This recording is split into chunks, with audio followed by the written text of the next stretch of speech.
Topic of digital asset management, I thought I'd take a look and share my Aperture versus my Capture One libraries. Right now, my Aperture library is a fully managed library. Everything's within the Aperture library itself. Nothing's referenced at all.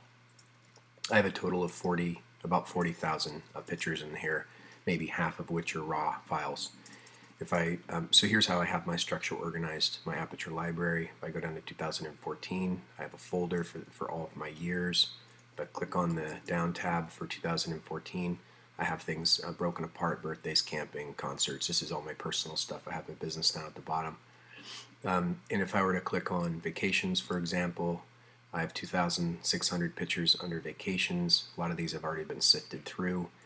I have a folder, if I have a very large, within my vacations project, if I have a very large event, such as Italy, I created a second folder. If I flip on that folder, I have albums within that folder for particular cities, let's say. Or I could just click on a particular album. Of course, all of these are also contained within the project, so I can quickly flip through if I missed something and I wanted to add it in. And I noticed there was some comments regarding not being able to move a particular image back into a project within Capture One. So this has always worked very easily for me. It's very fluid. It makes sense. I keep things clean. I like them all being in one giant library, and it's always been somewhat fast in Aperture. So now that I'm moving over to Capture One, I've referenced my entire Aperture library. It actually took, I don't know, maybe 3 hours to get the 40,000 images in, maybe a little bit longer. I didn't have any problems. I think I had about 15 images that didn't come over, that Capture One couldn't find. They weren't referenced, they were damaged files. If I look at this structure, if I go into this folder here called 2014, here are my projects. I believe Capture One calls them something different, but I'm still stuck on those names. So if I look at vacations under 2014, I have the exact same file structure as I had before.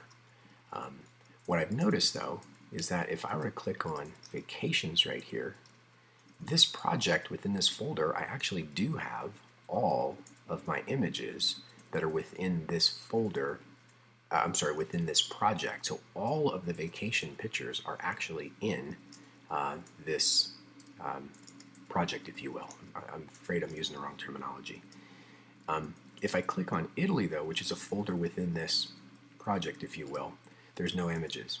But if I look at the album of Rome within the folder Italy, then my images are in there. I think this is a point of contention for a lot of folks that come over directly from Aperture, is being able to find the images within some of these this folder structure. But I think it's something that I can work with and figure out. Here's an album, Getty Museum. This is an album, but if I go up to vacations, all of these images, is 259 images that are within this Getty Museum album, they are within vacations. They're all in there. So I think that might work for me. I don't know. I'd like to get other people's thoughts on this.